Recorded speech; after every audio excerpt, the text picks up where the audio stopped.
Wanted to share a quick story with you that I think is powerful.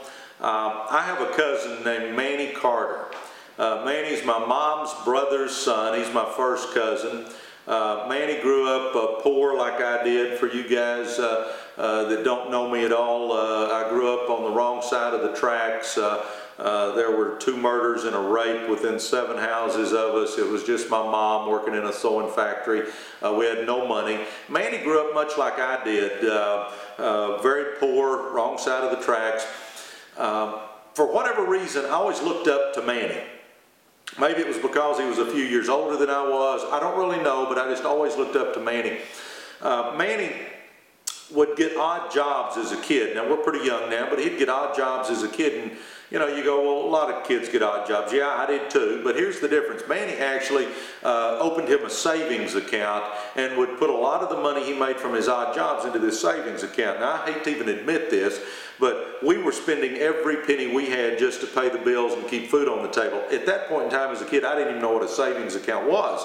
But I watched Manny open a savings account and start saving money. I learned a little bit there. Well, Manny goes to W.W. Samuel High School in Dallas, and you go, so what? Everybody goes to high school. No, not in our family. A lot of them didn't even start, and a bunch of them that started didn't finish. But Manny starts at W.W. Samuel High School and finishes. He graduates from W.W. Samuel High School.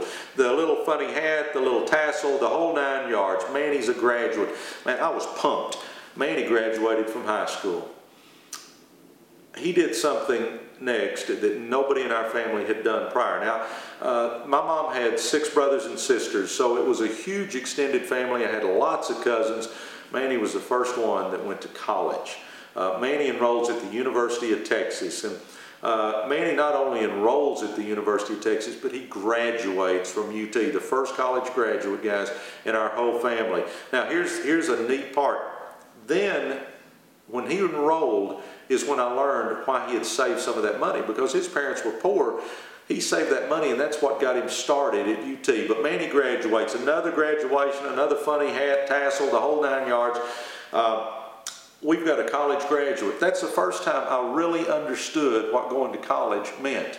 But I'm watching Manny. Now, Manny starts working for a Mobil Oil Company before they merged with Exxon.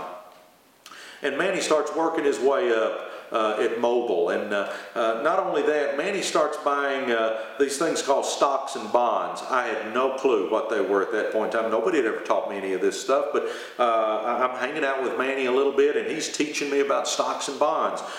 He starts buying a little bit of real estate.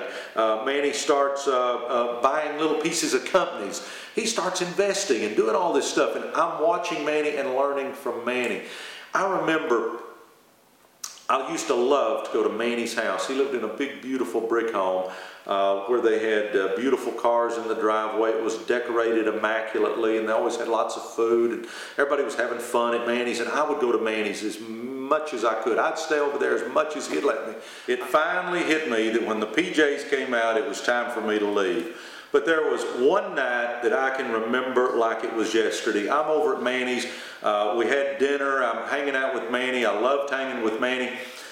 They started putting their PJs on, so I tell everybody goodbye, give them the hugs. And Manny's house set up on a hill, so I remember coming out of his beautiful home, and I'm walking down the sidewalk to get in my car to go home.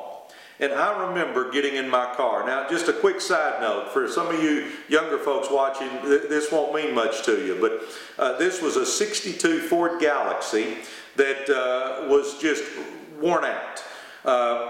It actually, the dash had cracked so much that I got this bright idea that I would cut this piece of blue shag carpet and I glued it to the dash.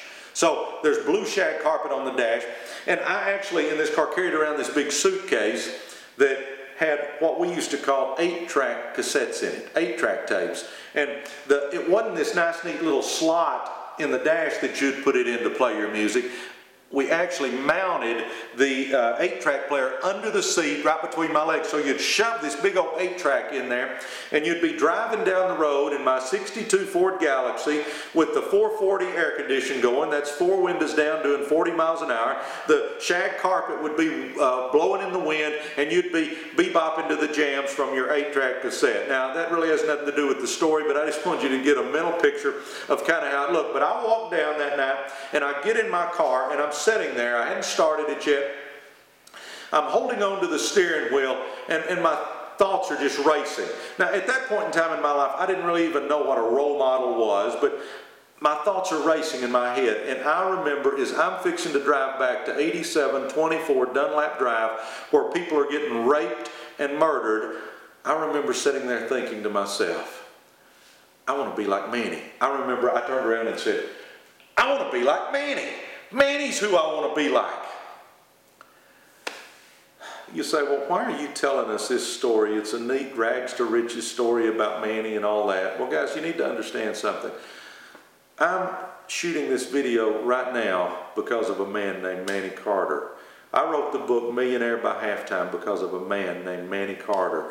I've had my success in networking because of a man named Manny Carter, because Manny showed me that somebody with our name could be successful. Manny showed me that somebody from our side of the tracks could do something special with their lives. And what it has to do, I think, with all of us and with you who are watching is, isn't it time we draw a line in the sand and stand in the gap for our family? See, I promise you, you've got nieces, nephews, cousins, and friends watching. See, I wasn't Manny's kid. I wasn't his grandkid. I was a cousin. But he was still my role model, and he was showing me the way, whether he even knew that or not. You've got nieces, nephews, cousins, and friends watching you as well. But more importantly, you've got your kids and your grandkids watching you. What kind of example are you setting? See, I learned a long time ago, you can make excuses or you can make money, but you can't make both. Guys, I say it's time that we stop making excuses and we start making money. I say it's time we draw a line in the sand, we stand in the gap for our family, and we show our family that somebody with our name can be something special. Guys, I'm telling you, it doesn't take special ability, it just takes action. Anybody watching this can do anything that I've done. Well, listen, I want to thank you for tuning in. And from the coach, let's live big or let's go home.